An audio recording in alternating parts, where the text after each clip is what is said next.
का समाधान। श्री आदिनाथ भगवान की जय जय जय। बोलिए देवाधिदेव 1008 मूल नायक श्री मुनीश्वरनाथ भगवान की जय जय जय। बोलिए प्रातः स्मरणीय संत शिरोमणि परम पूज्य 108 आचार्य गुरु विद्यासागर जी महामुनिराज की जय जय जय। बोलिए गुणायतन प्रणेता शंका समाधान प्रवर्तक भावना योग प्रवर्तक प्रखर वक्ता परम पूज्य 108 मुनिवर्षी प्रमाण सागर जी मुनिराज की जय जय जय। बोलिए परम पूज्य 108 मुनिवर्षी अरह सागर जी मुनिराज की जय जय जय।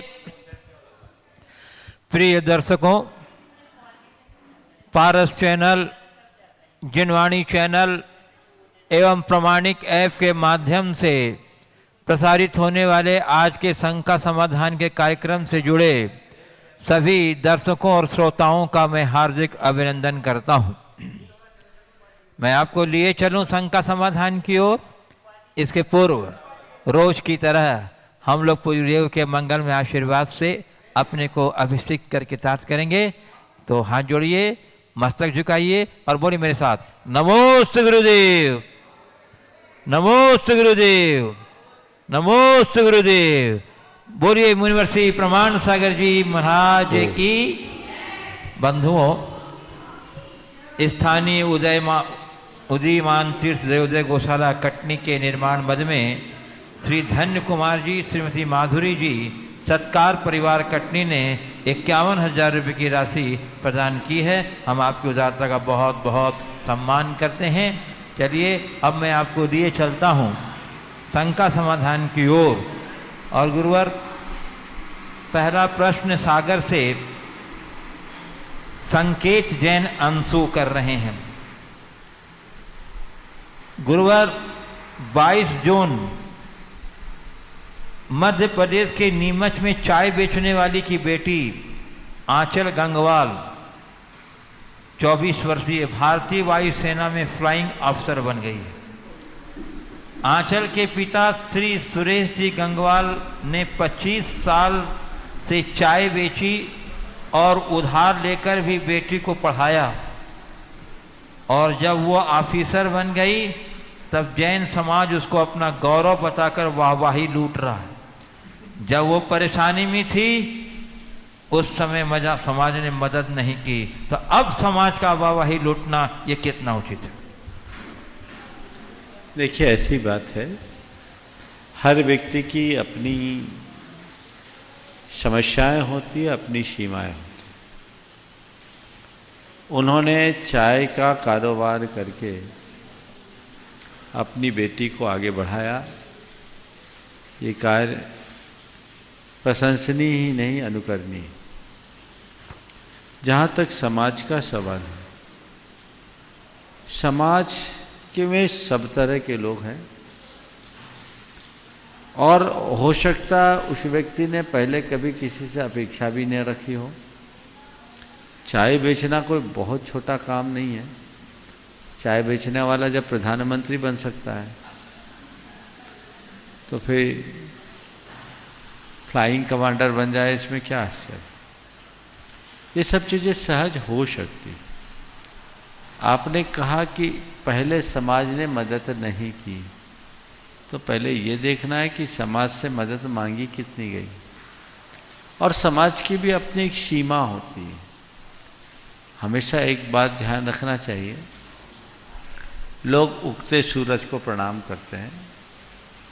आज अगर किसी ने ये उपलब्धि पाई है तो विषम परिस्थितियों में उपलब्धि पाने की सराहना तो सबको करनी ही चाहिए।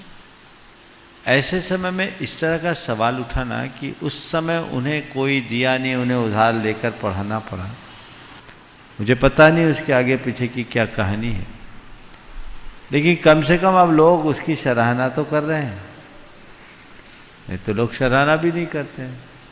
और सराहना तो केवल जैन समाज के ही लोग कर रहे हैं, क्योंकि हमारे समाज के व्यक्ति हैं, इसलिए इनको उसी तरीके से देखना चाहिए। पूज्य गुरुदेव, आगरा उत्तर प्रदेश से पूजा जैन कह रही हैं। मेरा प्रश्न यह है कि गुरुदेव, मैं भावना योग 2 महीने से कर रही हूँ, मुझे कुछ फर्क लग भी रहा है गुरुदेव, पर कभी कभी बीच में 2 या 3 दिन किसी कारण से छूट जाता है। कोई न कोई कारण ऐसा बीच में आ जाता है जिससे मैं रोज लगातार नहीं कर पाती, मतलब ये चेन कंटिन्यू नहीं चल पाती। तो क्या गुरुदेव इससे भावना योग के प्रभाव में कुछ फर्क पड़ेगा? जितने दिन का भाव योग छूटा है उसकी पूर्ति का क्या उपाय? देखिए, आप करिए, छोड़ना और छूट जाना में अंतर है। आप चला कर न छोड़ें, छूट जाए तो कोई बात नहीं है। नहीं करने की अपेक्षा आप बीच बीच में अंतराल दे करके भी करें तो कोई हानि नहीं। नियमित करने से, निरंतर करने से उसका प्रभाव बहुत गहरा होता है, पर बीच बीच में थोड़ा परिवर्तन आने से परिवर्तन आता है। लेकिन फिर भी यदा कदा छूटे ये प्रयास करें, और हो सकता है करते करते ये आपके चर्या का अंग बन जाएगा, फिर कैसी भी विषमता होगी छूटेगी नहीं। पूज्य गुरुदेव, पीयूष जैन रिद्धि सिद्धि स्टोर सागर से कह रहे हैं, गुरुवार इतिहास कहता है कि कल सुख था, विज्ञान कहता है कि कल सुख होगा, लेकिन धर्म कहता है कि अगर मन सच्चा और दिल अच्छा है तो हर रोज सुख होगा। तो महाराज जी, मन को सच्चा और दिल को अच्छा कैसे करें कि इतिहास और विज्ञान के साथ धर्म पर अटल श्रद्धा कर सकें? मन को सच्चा और अच्छा कैसे करें कि इतिहास और विज्ञान के साथ दिल को अटल श्रद्धा कर सकें धर्म पर? देखिए, ये बात बिल्कुल यथार्थ है कि जब हम अतीत की तरफ देखते हैं तो ये कहा जाता है कल सुख था,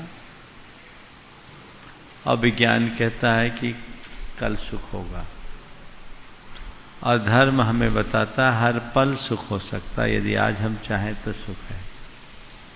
बस इस पर हमारी श्रद्धा बढ़े और उसके अनुरूप हम प्रयत्न शुरू कर दें, उस दिशा में चलना प्रारंभ कर दें, तो हम अपने जीवन में बहुत कुछ उपलब्धि घटित कर सकते हैं। हमारी दृष्टि वैसी होनी चाहिए और उसी अनुरूप प्रयास होना चाहिए। इतिहास में भी जो हम सुख की बात करते हैं वो भी धर्म के ही कारण है, और विज्ञान जिस सुख की बात कर रहा है वो सुविधा की बात है।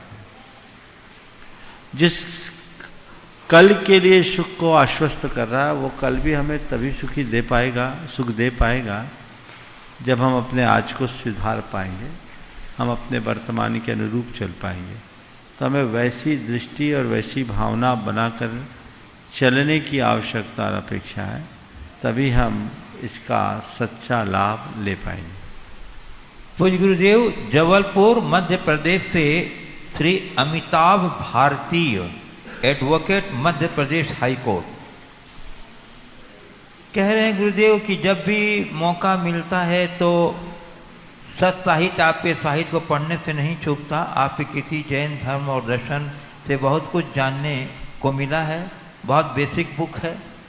श्रृंखलाबद्ध प्रवचन का लाभ भी मुझे काफ़ी मिला है। इस पुस्तक पर बेस्ड यदि कोई कॉन्सेप्ट क्लियर पुस्तक हो तो ये बहुत लाभकारी होगा, विशेषकर युवाओं के लिए।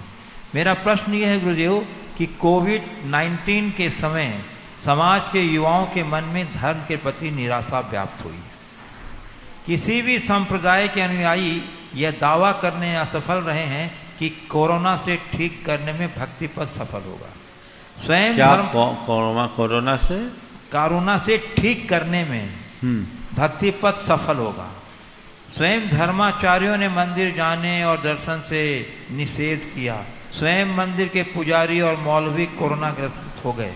अब युवा धर्म गुरुओं के स्थान पर वैज्ञानिकों और डॉक्टर की ओर बहुत आशा से देख रहे हैं। यह दीर्घकालीन निराशा नास्तिकता में परिवर्तन होने लगी है गुरुदेव। जब उन्हें अपने धर्मायतनों की सबसे ज़्यादा ज़रूरत है, उसी समय उन्हें दूर रहना पड़ा है। यह सब बहुत विचलित करने वाला है, कृपया मार्गदर्शन। देखिए, सवाल पहले भी आया और मैंने पहले भी इस विषय में मार्गदर्शन दिया। अभी हमें निराश होने की कतई आवश्यकता नहीं है। हमारा धर्म छूटा नहीं है, केवल धर्म करने का तरीका छूटा। एक संक्रामक महामारी, और ऐसी घड़ी में हमें संक्रमण से अपने आप को बचाना है। आप कहते हैं कि भक्ति पथ इस बीमारी को रोकने में सफल नहीं रहा। हमेशा हमें इस बात को ध्यान में रखना चाहिए कि हमारा धर्म, हमारी भक्ति, हमारी आराधना, हमारी उपासना हमारी मुसीबतों को नहीं टालती, वो हमें मुसीबतों में संभालती। बीमारी से कोई नहीं बचा सकता, पर बीमारी से विचलित ना हो ये रास्ता हमें जरूर मिल सकता है। स्वयं महापुरुषों के जीवन में बड़ी बड़ी विपत्तियां आई, जिन्हें हम भगवान के रूप में पूजते हैं, उन भगवानों के जीवन में भी बड़े बड़े संकट आए। उन्होंने हमें एक ही मार्ग दिया है कि जीवन में जब भी जितने भी उतार चढ़ाव आए और जितनी भी विशेष विषम परिस्थितियां आई, दृढ़तापूर्वक उनका सामना करो। एक बात अपने दिल दिमाग में बांध करके रखो कि चाहे जैसी परिस्थितियां हो, बदलती है। ये एक संक्रमण का दौर है, और संक्रमण के काल में अगर हम पूजा पाठ भक्ति मंदिरों में करते, बहुलता से करते, तो उससे संक्रमण के फैलने की बहुत ज़्यादा आशंका थी। इसलिए इसे रोकना पड़ा, पर हमारा धर्म नहीं छूटा। लोगों ने घरों में भी तो खूब धर्म ध्यान किया, बल्कि मैंने तो ये पाया है कि घर में ज़्यादा किया है। मंदिरों में तो हर कोई नहीं जाते थे, घर में लोगों ने इकट्ठे होकर के किया है, और लोग बड़े उल्लास के साथ कर रहे हैं, आज भी कर रहे हैं। कतिपय लोगों के मन में ये बात आई होगी कि मंदिर के दरवाजे बंद हो गए तो फिर मंदिर जाने से क्या फायदा। जो लोग भौतिक लाभ के लिए मंदिरों को चुनते हैं, शायद उन्हें मंदिर जाने से कोई फायदा नहीं दिखता, और पहले भी नहीं मिला होगा। लेकिन मंदिर जाने का फायदा ये नहीं है कि हमें वहां से कुछ भौतिक लाभ मिले। मंदिर जाने का सबसे बड़ा फायदा ये है कि हम अपने मन को पवित्र बनाएं, अपने चित्त में सकारात्मकता लाएं, अपने भावनाओं में निर्मलता लाएं। ये मंदिर का है। वहाँ हम भगवान के आलम्बन से कुछ ऐसी प्रेरणा लेते हैं जिससे हमारे जीवन में एक आध्यात्मिक भाव उमड़ता है, आध्यात्मिक दृष्टि प्रकट होती है, सकारात्मकता बढ़ती है। इसलिए मंदिरों की अपनी उपयोगिता और प्रासंगिकता है, उसे नकारा नहीं जा सकता।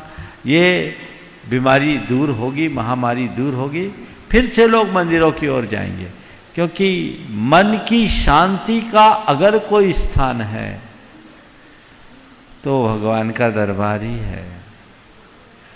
अस्पताल में आरोग्य मिल सकता है, लेकिन शांति तो भगवान के चरणों में ही मिलेगी।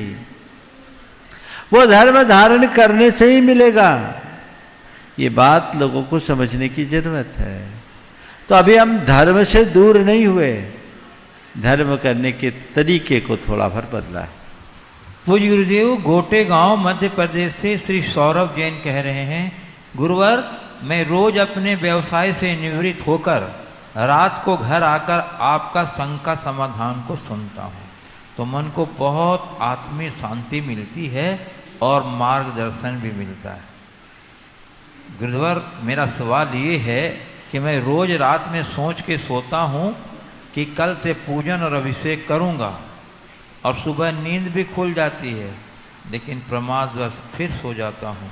गुरुवर बताएं क्या करूं कि जिससे प्रमाद ना आए, और साथ ही मुझे भावना योग भी शुरू करना है, तो मैं कैसे करूं, कुछ मार्गदर्शन करें। सोचना बंद कर दो, करना शुरू कर दो। जब तक सोचते रहोगे तो सोचते ही रहोगे, और करने लगोगे तो हो जाएगा। संकल्प से सिद्धि होगी। जो आप चाहते हैं उसके लिए संकल्पित हो जाएं, आपका रास्ता प्रशस्त होगा। पूज्य गुरुदेव, गढ़ा कोटा जिला सागर मध्य प्रदेश से श्री प्रवीण सिंह कह रहे हैं, भावना योग में न मौन है न ध्यान है, सिर्फ भावना है। तो क्या मौन और ध्यान के लिए प्रारंभिक भूमिका में भावना योग कार्यकारी होगा? आप करिए तो पहले, वो आगे की बात है। पर जिसके लिए आप मौन और ध्यान में जाना चाहते हैं वो लाभ आपको यहीं मिल जाएगा। गुरुवर मुंबई महाराष्ट्र से कोमल जैन कह रहे हैं, मेरा प्रश्न ये है कि अभी लॉकडाउन में मैं घर पर ही नल का पानी को गर्म करके द्रव्य धोकर पूजा करती हूँ, तो किसी ने कहा कि इससे दोष लगता है। क्या महाराज जी मुझे इससे कोई दोष लगता है? आप भाव भक्ति से अपना काम कर रहे हैं, करिए। उस द्रव्य को पशु पक्षियों को खिला दीजिए। ये एक वैकल्पिक व्यवस्था और आपातकालिक धर्म को आपातकाल में ही करना चाहिए। लोग टीवी में विधान कर रहे हैं, पूजन कर रहे हैं, कहाँ दोष लग रहा है? आप टीवी के माध्यम से भगवान के बिंब को साक्षी बनाकर अंतर मन में भगवान को स्थापित करें, पूजा अर्चा करें, कोई दोष नहीं। का कहना है गुरुदेव कि नल की पानी से अरे तो नल के पानी से धो, चाहे कोई पानी से धो तो कम से कम अशुद्ध तो मत चलाओ। बिलासपुर से अनन्या जैन कह रही हैं, महाराज जी मेरा प्रश्न ये है कि क्या उस रिश्ते को निभाना जरूरी होता है जिसमें न कोई प्रेम है, न कोई सम्मान है, न कोई आदर है, न भावना है, और लेकिन रिश्ता खास है? देखिए, रिश्ते में प्रेम सम्मान आदर भावना नहीं है तो वह केवल कहने का रिश्ता है। सच्चे अर्थों में वही रिश्ता है जिससे हमारा आत्मीय भाव जुड़ा है। आजकल ज़्यादातर रिश्तों में यही हो रहा है। लोग ऊपर से जुड़े दिखते हैं पर उनके अंदर जुड़ाव जैसा अपेक्षित नहीं हो पाता। हमें इसे सुधारना चाहिए। गुरुदेव हैदराबाद तेलंगाना से हिमांशु कासलीवाल कह रहे हैं, मैं किसान का बेटा हूँ और मुझे गर्व है कि मेरे पिता व्यापार होते हुए कृषि में रुचि रखते हैं। वर्तमान में बहुत कम ऐसे जैन परिवार होंगे जो खेती करते होंगे। प्राय बहुत से जैन बंधुओं के पास कृषि के लिए जमीन होती है और यदि उनके बच्चे को कोई नौकरी नहीं मिलती है फिर भी वो उसी के लिए प्रयास करते रहते हैं। यदि कोई व्यापार या नौकरी में सफलता न मिले तो क्या हम लोगों को किसी की ओर ध्यान नहीं देना चाहिए? कृपया समाधान। देखिए, इस विषय में मैं तो कई बार बताया, आप बहुत अच्छा है कृषि का कार्य कर रहे हैं। हमारी संस्कृति में खेती को उत्तम कहा है, व्यापार को मध्यम, और कृषि कर्म को हमें प्रमुखता देनी चाहिए। और मैं आपसे बताना चाहूँगा कि वर्तमान में ऐसे अनेक युवक हैं जो बाहर से पढ़ कर के आए और आज खेती कर रहे हैं, जैन समाज में भी। और जैन समाज में कृषकों का अभाव नहीं है, बहुलता है। बहुत सारे जैन हैं जो बड़े बड़े किसान हैं। बुंदेलखंड में तो बहुत ही ज़्यादा, और उधर महाराष्ट्र और कर्नाटक में भी जैनी बहुत ज़्यादा खेती करते हैं। तो हमें खेती करना चाहिए। खेती को उत्तम कार्य कहा है, बस वो अहिंसक खेती हो। पूज्य गुरुदेव, ऑनलाइन मुनि श्री प्रमाण सागर जी भावना योग ग्रुप के अंकुर जैन, हाथरस उत्तर प्रदेश का प्रश्न है जो भावना योग से जुड़ा है। वे कह रहे हैं, मैं विगत 3 माह से भावना योग कर रहा हूँ, पर जब भी मैं भावना योग करता हूँ तब एक ही प्रश्न मेरे मन में बार बार आता है। हे गुरुवर, मेरा ऐसा मानना है और हमारे धर्म में भी हमें बताया गया है कि ऐसा कोई ईश्वर या भगवान नहीं है जो किसी जीव को कोई कष्ट दूर कर सके, किसी जीव को किसी प्रकार की सहायता दे सके, और ना ही किसी जीव की मुक्ति का कारण बन सके। हम तो बस उन जीवों के बताए हुए पथ पर चलते हैं जिन्होंने खुद अपनी आत्मा का कल्याण कर परमात्मा बनकर संसार से मुक्त हुए। तो गुरुदेव, भावना योग की शुरुआत करते समय प्रभु से प्रार्थना क्यों करती हैं कि वो हमें शक्ति दें जिससे हम अलग अलग बहुत से गुणों को अपने जीवन में उतार सकें, जबकि हम परमात्मा के उपासक हैं जो कोई उपकार नहीं करते? बात सही है। जैन धर्म में ऐसे किसी ईश्वर या उस जैसी शक्ति को नहीं माना गया जो हमें पुरस्कृत और दंडित करता हो, जिसके सहारे हमारा संपोषण या संहार होता हो। लेकिन व्यवहार से हमने भगवान को कर्ता माना है। हम भगवान के समक्ष जब दर्शन बंदन करने के लिए जाते हैं तो कहते हैं, हे भगवान, आपके बिना हमारा कोई तारणहार नहीं है। हे प्रभु, आप मेरा उद्धार करो। ये बातें हम लोग कहते हैं कि नहीं कहते? नहीं त्राता नहीं त्राता नहीं त्राता जगत रे, बीत रागात परो देवो न भूतो न भविष्यति। आप हमारे तारणहार हो, आपसे ही हमारा उद्धार होगा। ऐसा करने से हमारे अंदर नम्रता बढ़ती है, अहंकार शिथिल होता है। तो हमने प्रभु, परमात्मा या प्रकृति एक प्रतीक के रूप में चुना है और इसे केवल व्यवहारिक रूप में देखना चाहिए, क्योंकि हमें अपने अंदर सकारात्मकता को प्रकट करने की प्रार्थना आवश्यक है, और वो प्रार्थना बिना किसी आलम्बन के नहीं हो सकती। तो ऐसा आलम्बन लेकर जब हम प्रार्थना करते हैं तो वो हमारे जीवन के लिए ज़्यादा सहज हो जाता है। इसे आप बहुत गूढ़ गहराई में मत जाएं, इसे दार्शनिक दृष्टि से न देखें, भावना योग को केवल भावनात्मक दृष्टि से देखें। हम लोगों के जैन शास्त्रों में व्यवहार से भगवान को कर्ता माना गया है, और यहाँ भी जो बात है केवल उसी व्यवहारिक दृष्टि से है, जिससे हमने एक साक्षी बनी। भगवान के समक्ष जा कर के भगवान कुछ देते नहीं हैं, पर हम भगवान के पास जाते हैं तो बहुत कुछ पा लेते हैं। प्रार्थना से हमें मिलता है, भगवान नहीं देते, पर हमारी प्रार्थनागत विशुद्धि हमें सब कुछ दे देती है। तो ये एक भावना है, वो भावना हम संप्रेषित करते हैं और उस संप्रेषण से सकारात्मक शक्तियाँ हमारे भीतर आ जाती हैं। जैसे पेड़ के नीचे जाने से छाया हमें अपने आप मिलती है, भगवान की शरण में जाने से हमें बहुत सारी उपलब्धियाँ हो जाती हैं। पर हम जब ऐसी मंगल कामना किसी आदर्श के समक्ष करते हैं तो हमारा जीवन का पथ प्रशस्त होता है। तो ये कटनी से अजय दशरथ लाल जैन कह रहे हैं, किसी ने प्रश्न किया व्हाट इज योर हाइट, उत्तर मिला your depth is your height. Your depth is your height. आगे पंक्ति कहते हैं ऊंचाई नहीं होती पतंग की, ऊंचाई तो पेड़ की होती है। हाँ, ऊंचाई नहीं होती पतंग की, ऊंचाई तो पेड़ की होती है। बड़ा तो पेड़ होता है, जो जितना ऊपर होता है उतना नीचे गड़ा होता है। तो पतंग की डोर दूसरे के हाथ में होती है। तो भगवान आत्म कल्याण की गहराई में कैसे अपनी ऊंचाई तय करनी होगी? आत्म कल्याण की गहराई में उतरने के लिए अपनी ऊंचाई कैसे तय करें, बहुत अच्छी बात है। पतंग की अपनी ऊंचाई नहीं होती, पेड़ की अपनी ऊंचाई होती। हम जीवन में जितना आगे बढ़े निष्ठा की जड़ को मजबूत करें। यदि हमारी निष्ठा गहरी है तो जीवन में शाश्वत प्रतिष्ठा होगी, ऊंचाई मिलेगी। और निष्ठा के अभाव में हम अपने जीवन में कुछ भी घटित नहीं कर सकते। तो हमारी निष्ठा दिनों दिन प्रबलतर होनी चाहिए और हमें उसी दिशा में प्रयास करना चाहिए। पूज्य गुरुदेव खींचन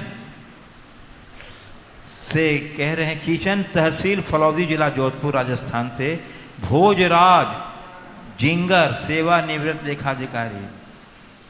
महाराज श्री, हम संसारिक लोग धर्म, दान एवं पुण्य को प्रायः समानार्थक मान लेते हैं, क्या वास्तव में ऐसा ही है? कृपया इनका अलग अलग अर्थ व अंतर बताने के बाद करें। धर्म, दान और पुण्य को समानार्थक मानना या एक अलग अलग है। देखिए, दान और पुण्य धर्म है, पर धर्म का स्वरूप इतना ही नहीं। यथार्थता देखा जाए, धर्म सर्वव्यापी है और वो हमारे अंतरंग परिणामों की शुद्धि का नाम, मन की संतुष्टि, मन की पवित्रता, मन की क्षमता धर्म है। दान और पुण्य की जो क्रियाएं हैं वे धर्म के बाहरी अंग हैं। इसे हम व्यवहार में धर्म कहते हैं, पर दान हमारा तब तक धर्म नहीं बनेगा जब तक दान के साथ उदारता और हृदय की पवित्रता न जुड़े। पुण्य की क्रियाएं हमारे लिए तब तक धर्म नहीं बनेंगे जब तक आत्मशुद्धि का ध्येय बनाकर उन्हें संपादित न किया जाए। तो इसे अलग अलग संदर्भ में देखकर चलना चाहिए। पूज्य गुरुदेव, भोपाल मध्य प्रदेश से मनोज जैन कह रहे हैं, मेरा प्रश्न ये है गुरुदेव, हम जानते हैं कि संगति का हमारे जीवन में बहुत असर पड़ता है। अच्छी संगति का असर अच्छा और बुरी संगति का असर बुरा प्रभाव डालता है, परंतु कई बार हमारे ना चाहने के बावजूद ऑफिस, घर के आसपास आदि जगहों में अच्छी संगति नहीं मिल पाती, लेकिन हमें उनके साथ रहना भी पड़ता है। तो इन स्थिति में अपने आप को बचाकर कैसे रखें कि हम पर इनका असर न पड़े?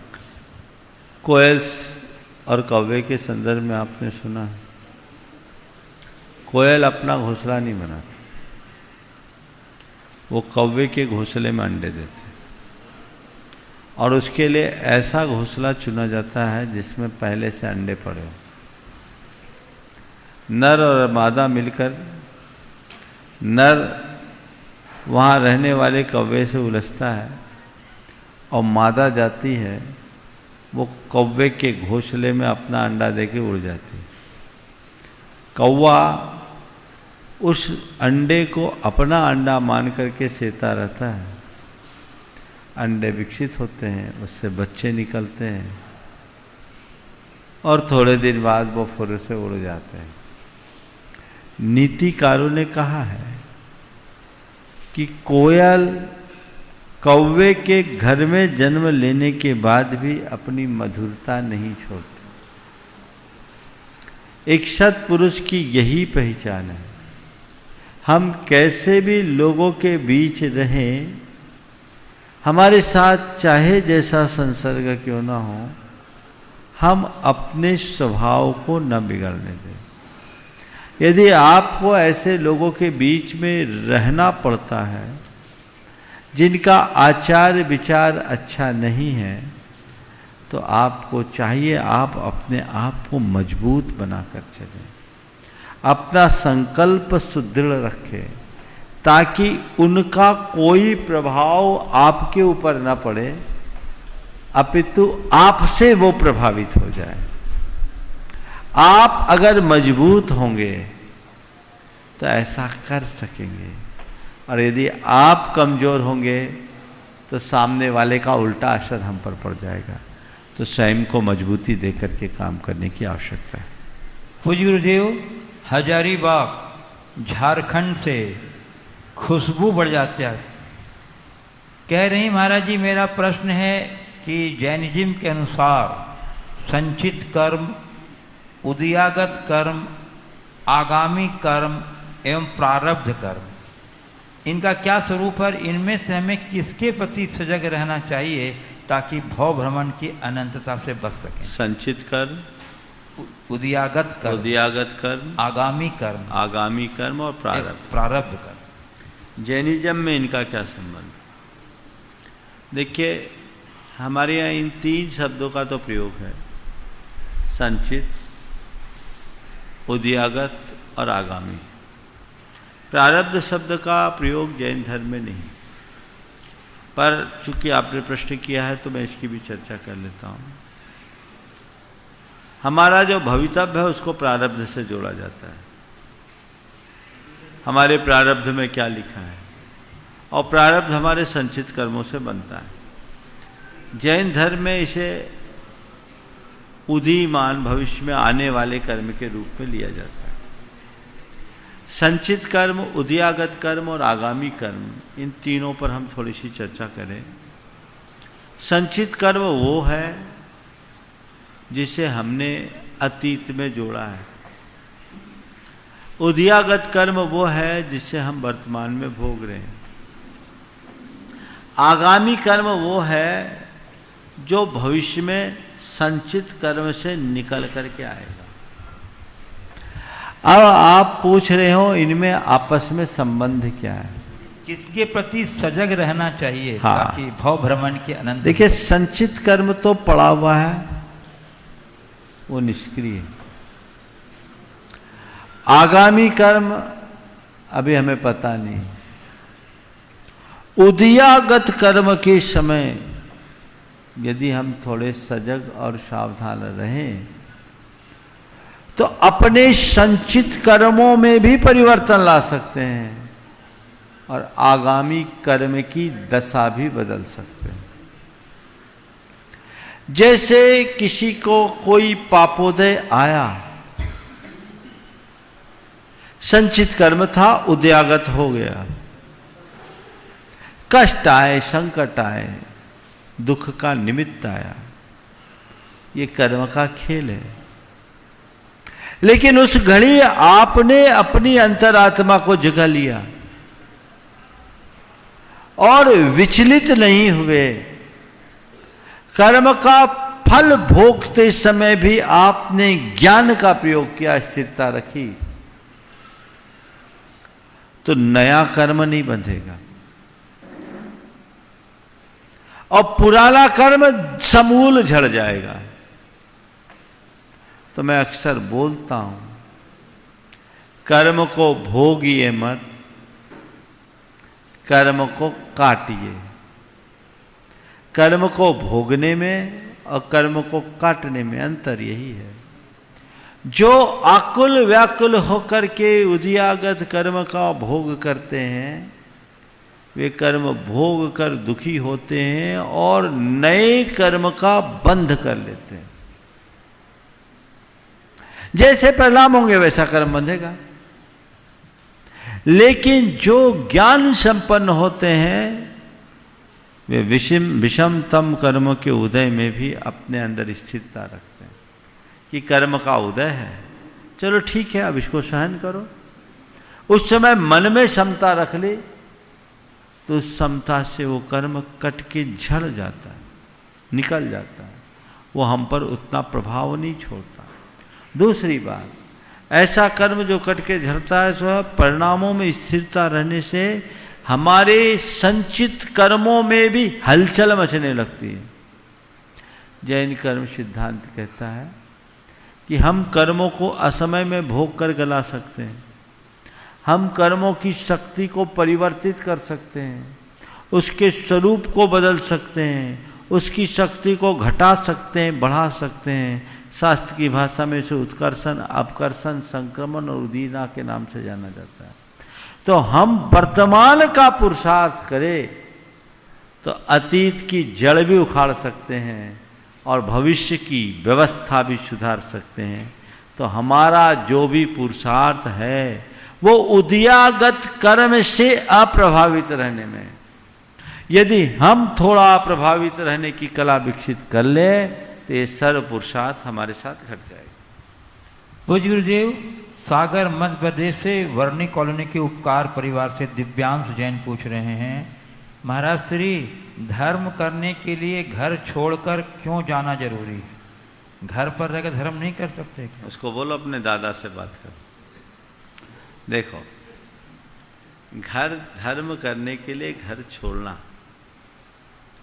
इसलिए कि घर में लोग व्यवधान करते हैं, घर में विकल्प संकल्प होता है, सबका अपना राग होता है और बहुत सारे ऐसे कार्य होते हैं जिसमें चाहे अनचाहे आपको संलिप्त होना पड़ता है।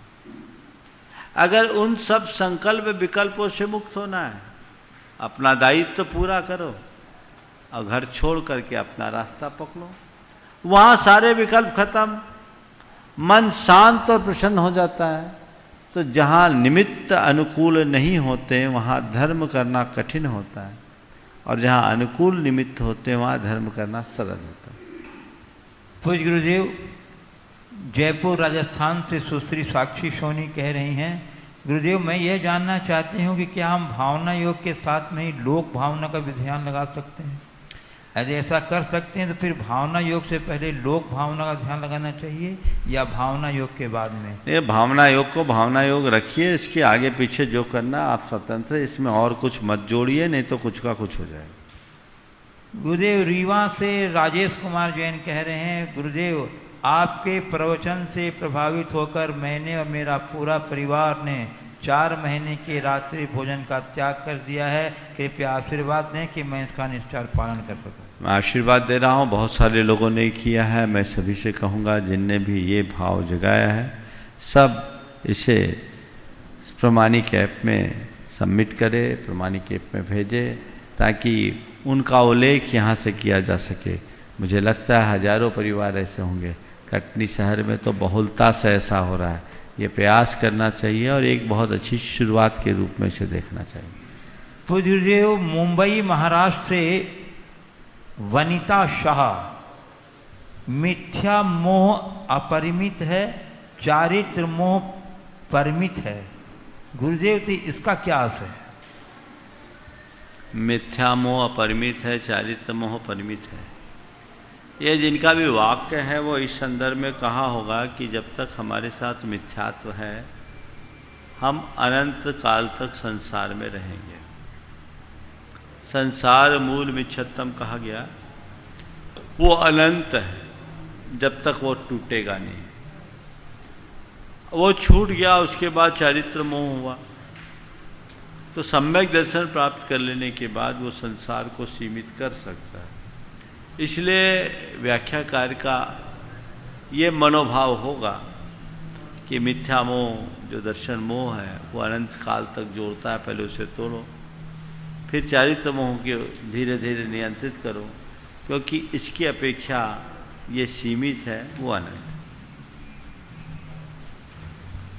गुरुदेव, नागपुर से अनिल डांगुर। गुरुदेव, मेरे क्षयोपम ज्ञान ने यह तो जाना है कि जो कुछ भी मैं देख रहा हूँ वह मैं नहीं हूँ और न वह मेरे हैं। वे मात्र मेरे ज्ञान के ज्ञेय हैं, मैं ज्ञाता मात्र हूँ। करता नहीं हूँ, ज्ञेय ज्ञायक संबंध है, परंतु प्रत्यक्ष में संवेदन अनुभूति क्यों नहीं होती और ज्ञान के साथ वैराग कैसे बढ़े, इसका समाधान। जो मैं जानता हूँ उसकी अनुभूति क्यों नहीं होती? जब तक रागानुभूति होगी तब तक आत्मानुभूति नहीं। हमें अभ्यास बनाना, संकल्प विकल्प कम होना। बहुत अच्छी बात लिखी है, रागादि कल्लोले रलोलम यन मनोज्जलम सपश्यति आत्मनस्तत्वम तत्तत्वम नेत्रोजन। रागत देशादि कल्लोले, जिसके हृदय में राग देश की तरंगे तरंगायित होती, वो अपनी आत्म तत्व को नहीं देख पाता। जिसका चित्त राग देश से अतरंगित है वही अपने अंतरंग का दर्शन कर सकता है। इसलिए हम धीरे धीरे अभ्यास बनाएं और अपने परिणामों को शांत करने की कोशिश करें, निर्मल बनाने का प्रयास करें। आपने पूछा वैराग्य बढ़ाने के लिए क्या करें? ज्ञान और वैराग्य। ज्ञान और वैराग्य बढ़ाने के लिए क्या करें? ज्ञान तो कहीं भी बढ़ सकता है, वैराग्य बढ़ाना है तो जो वैराग्य के रास्ते पर चल रहे हैं थोड़ा उनके संसर्ग में रहो। ऐसे शास्त्रकारों के अनुसार जगत का स्वभाव हुआ संवेग वैराग्यार्थम। संसार शरीर और भोगों की असारता का बार बार चिंतन हमारी वैराग्य की वृद्धि में कारण है। आज भी लोक की ये दशा को देखो, वैराग हो जाएगा। कल एक क्लिप आई, 1500 करोड़ का एक धनी कोरोना से पीड़ित होकर के मरा, उसका अंतिम संस्कार किया जा रहा है और इस तरीके से जैसे कोई सामान लादा जा रहा है। परिवार वाले दूर देख कर चीख रहे हैं, उसका पैसा कोई काम नहीं आ रहा है, परिवार कोई काम में नहीं आ रहा है। कुछ कर्मी जो पैरामेडिकल स्टाफ होंगे या जो भी अस्पताल के कर्मी होंगे वो उसका अंतिम संस्कार कर रहे हैं। मुझे जब दिखाया, बोला महाराज क्या है? हमने कहा संसार का नग्न चित्र, इसे देखने की कोशिश करो। वैराग्य का इससे बड़ा कारण क्या होगा? न धन तुम्हारे काम में आना, न परिजन तुम्हारे काम में आने, न ये भोगों के साधन तुम्हारे काम में आने। ये सब जब तक संयोग अनुकूल है तब तक तुम्हारे साथ है, संयोगों के बदलते ही सब कुछ छूट जाते हैं। ऐसी समझ अपने अंतरंग में विकसित कर ले तो हमारे जीवन की दिशा दशा सब बदल जाए और हम कहीं के कहीं पहुंच जाए। हमें उस दिशा में प्रयास करना चाहिए और अपने जीवन को सही रास्ता देना चाहिए। वैराग अगर आप देखना चाहें तो इससे बड़ा पाठ और कोई नहीं।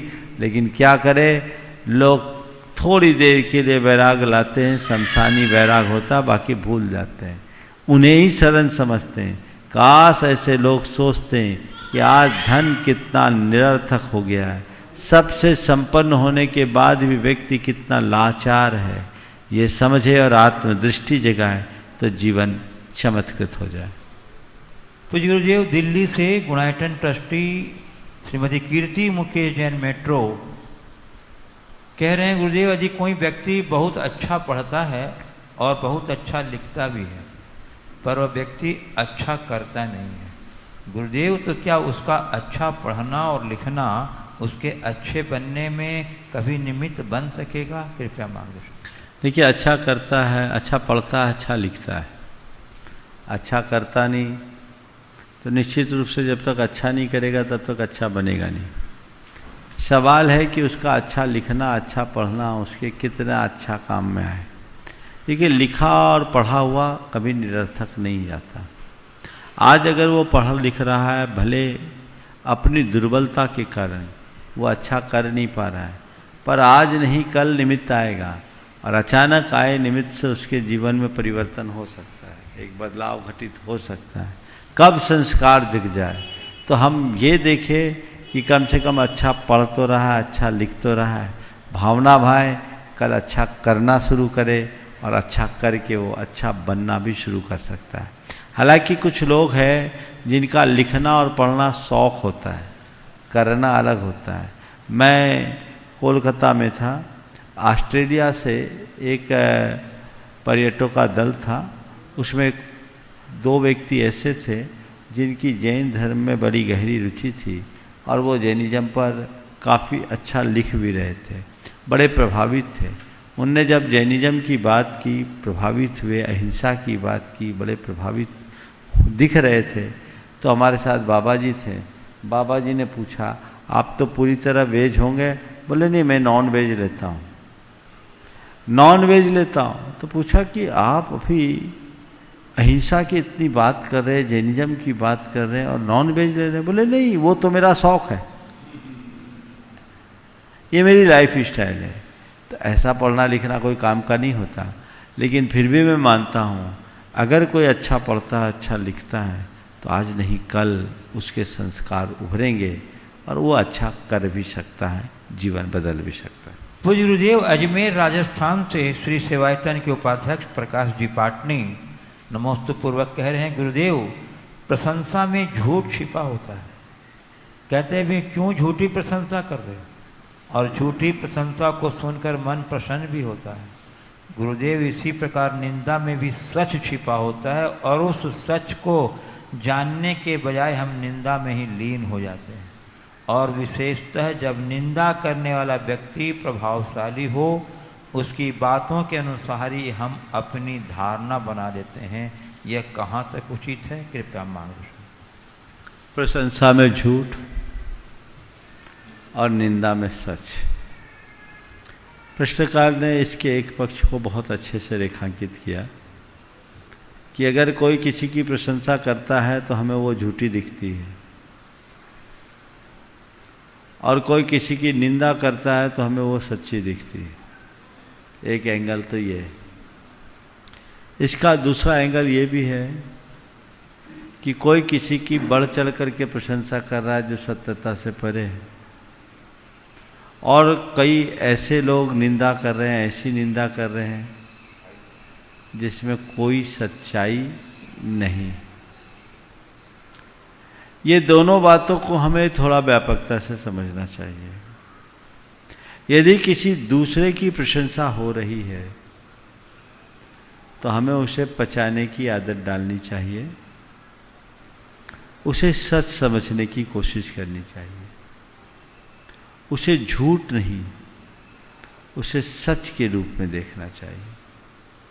और यदि हमारी खुद की प्रशंसा हो रही है तो उसे थोड़ा परखना चाहिए और देखना चाहिए कि ये प्रशंसा कहीं झूठी तो नहीं है, और जो प्रशंसा में कहा जा रहा है स्वयं को वैसा साबित करने का प्रयास करना चाहिए।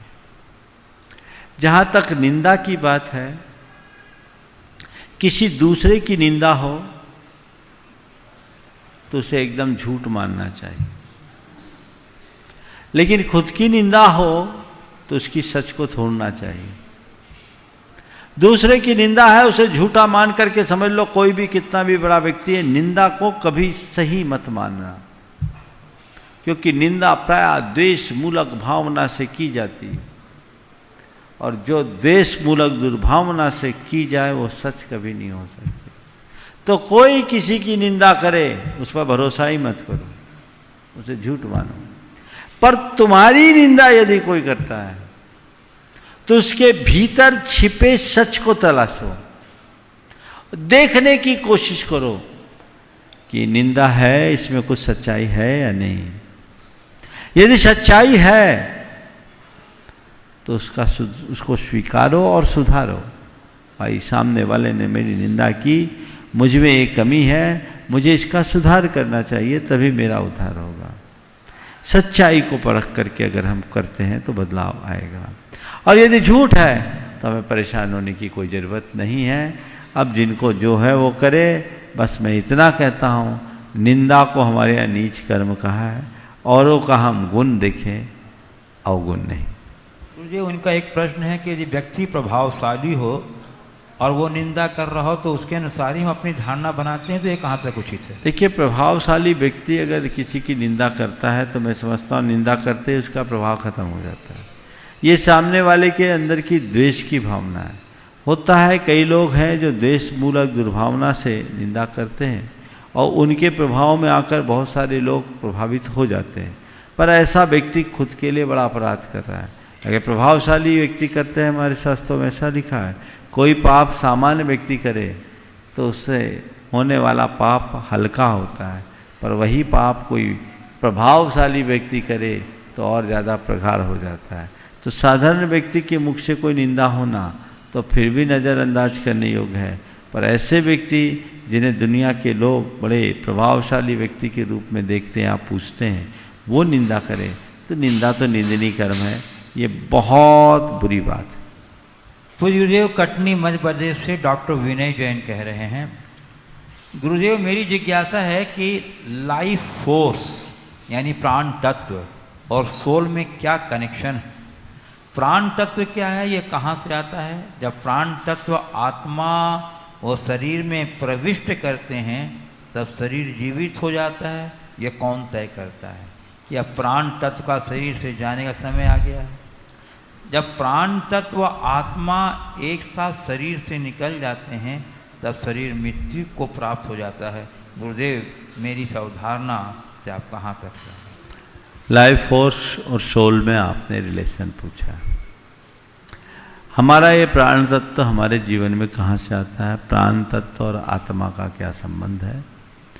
आत्मा में प्राण तत्व जुड़ते हैं तो जीवन दिखता है, प्राण तत्व निकलते ही मृत्यु हो जाती है। तो इनमें संबंध क्या है? देखिए, प्राण तत्व वह शक्ति है जिससे हम जीते हैं, वो हमारी जीवनी शक्ति है। आप दोनों में संबंध अगर पूछो तो हमारी संसार में जो आत्मा है वो प्राण तत्व से संबद्ध है। समझ गए? प्राण तत्व से संबद्ध है, इसलिए आत्मा को प्राणी कहा जाता है। प्राण से भिन्न कोई आत्मा नहीं है, इस बात को ध्यान में रखना है। मेरे प्राण अलग है, मेरी आत्मा अलग है, ऐसा नहीं होता। जैसे लाइट जल रही है, इसमें जो पावर आ रहा है, वायर के अंदर जो करंट जा रहा है, वो करंट ही लाइट का स्वरूप है। करंट से हट करके लाइट कुछ है क्या? जब तक करंट का प्रवाह है लाइट जलेगी, करंट का प्रवाह खत्म हो गया लाइट बंद। इसी तरह उस करंट की तरह हमारी आत्मा है जो प्राणवान है। ये प्राण दो तरह के, एक हमारी आत्मा से जुड़े हुए चेतन प्राण और एक वो जिससे हम अपने शरीर के, मन के और वचनों के माध्यम से जीवन भर का प्रयास करते हैं, ये भौतिक प्राण। भौतिक प्राण नष्ट होते दिखते हैं, भौतिक प्राण विकसित होते दिखते हैं, लेकिन चेतन प्राण न कभी नष्ट होता है न कभी उत्पन्न होता है। वो चेतन रूप प्राण हमारे साथ हमेशा है। जब हमारी मृत्यु होती है, इस शरीर से हमारा संबंध छूटता है, तो हमारा शरीर आश्रित जो भौतिक प्राण है वो यहीं खत्म हो जाता है। हम अपने चेतन प्राण के बल पर नए जन्म स्थल पर जाते हैं और वहीं हमारी आत्मा हमारे शरीर आदि के अनुकूल शक्तियाँ विकसित करती है, जिससे हमारे प्राणों का फिर भौतिक प्राण भी विकसित होने लगते हैं। तो ये दोनों साथ साथ चलते हैं। इसलिए लाइफ फोर्स जो है हमारे जीवन का मूल तत्व है। आत्मा संसार दशा में सब प्राण है और ये सब प्राण जब तक हैं तब तक संसार में, जिस दिन ये भौतिक प्राण का संबंध पूर्णतः छूट जाता है, आत्मा में शुद्ध चेतना बसती है तो सिद्ध दशा बनती है, जो केवल चेतन प्राण है और नहीं।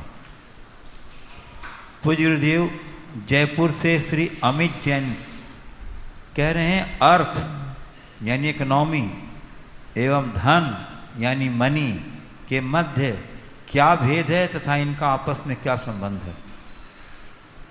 अर्थ और धन के मध्य क्या भेद है और इनका आपस में क्या संबंध है? इकोनॉमी और मनी का आपस में क्या संबंध है? देखिए, धन उपार्जित तत्व है और अर्थ उसके उपार्जन की प्रक्रिया या साधन। हमारे यहाँ अर्थोपार्जन की क्रिया बताई। उपार्जन की प्रक्रिया के लिए जो हम पॉलिसी एडॉप्ट करते हैं, नीतियाँ अपनाते हैं, वह सब अर्थ के अंतर्गत आती है, उससे इकोनॉमी चलती है। उससे आप जब अर्जित करते हैं तो आपके पास धन आता है, मनी आती है। धन के लिए इकोनॉमी है। इकोनॉमी को आप जब तक ठीक तरीके से नहीं समझेंगे, आपके पास धन टिकेगा नहीं। किसी के पास कितना भी धन हो, अगर उसका आय व्यय का विवेक उसके पास नहीं है, पैसा पानी में बह जाएगा। तो व्यक्ति को हर चीज को इकोनॉमिक दृष्टि से, आर्थिक दृष्टि से सही मूल्यांकन करके देखना चाहिए कि ये मेरे लिए कितना लाभप्रद है, यहाँ क्या कार्य कितना आवश्यक और कितना अपेक्षित है। इकोनॉमी या अर्थ धन पर नियंत्रण करता है और इकोनॉमी धन का सही नियोजन करने का रास्ता बताता है। धन आ गया और अर्थ की समझ हमारे पास नहीं है, लोग फालतू में बहाएंगे, व्यर्थ में बर्बाद करेंगे, कल कंगाल हो जाएंगे। लेकिन समझ हो तो नहीं, पैसा मेरे पास है पर मुझे इसका सही कार्य में नियोजन करना है, इसका सद्व्यय करना है, इसका अपव्यय नहीं करना है। ऐसी दृष्टि हो तो कहीं कठिनाई नहीं होती। तो इन दोनों को अलग अलग दृष्टि से देखना चाहिए। धन के साथ मनुष्य को अर्थ की समझ भी रखनी चाहिए। हाँ, किसी के पास अर्थ की समझ तो खूब है पर धन नहीं है तो क्या होगा? धन का उपभोग होता है, इकोनॉमी का उपभोग नहीं होता। हाँ, इकोनॉमी तो हमें उपभोग का रास्ता बताएगी। काम तुम्हारे धन से चलेगा लेकिन लगाम उस पर तुम्हारी इकोनॉमी करेगी। गुरुदेव, जयपुर राजस्थान से रेखा संघी कह रही हैं, लॉकडाउन के दौरान में मैंने नमोकार लिखना प्रारंभ किया, तब से अभी तक 8500 नमोकार लिखे हैं। गुरुदेव, मैं यह जानना चाहती हूँ कि नमोकार मंत्र को 108 बार बोलने में 5 से 7 मिनट लगते हैं, जबकि नमोकार मंत्र को 108 बार लिखने में 1.5 घंटा लगता है। तो ऐसे में लिखने में और बोलने में क्या अंतर है? व्यक्तिगत रूप से क्या प्रभाव पड़ता है पेपर? आपने इतने दिनों में लिखा, अनुभव भी किया होगा। आप ये अच्छी तरह से समझते हैं कि जपने में चित्त भागता है पर लिखने में मन, वाणी और शरीर तीनों एकाग्र होता है।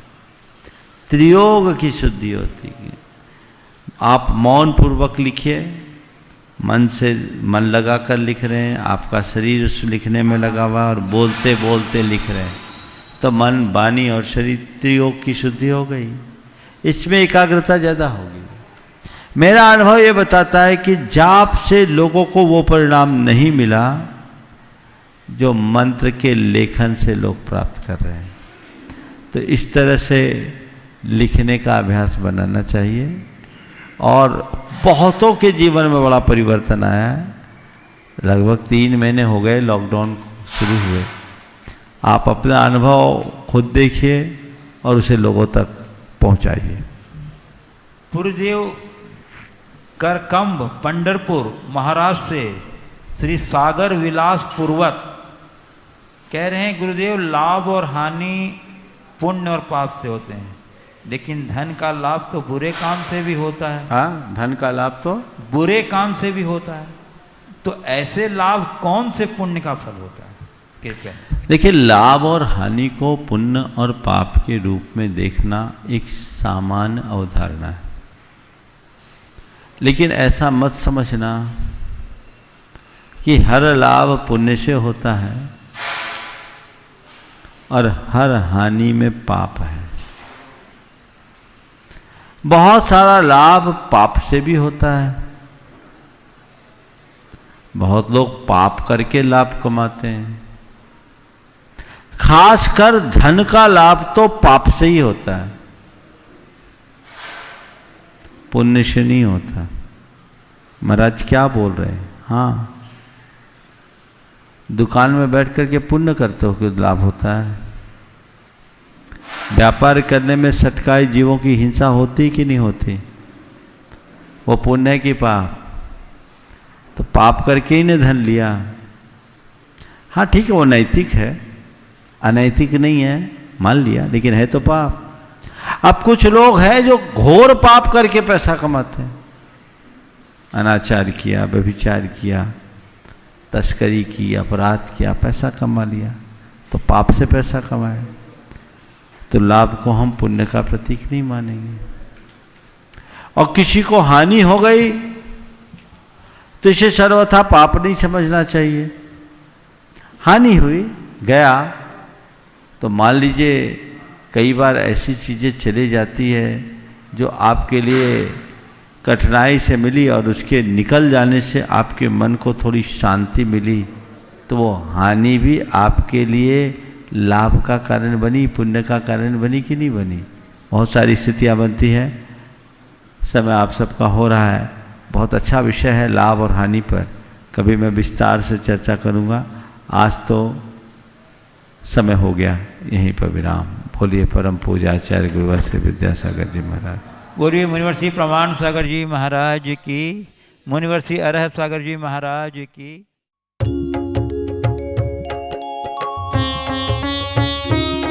शंका समाधान।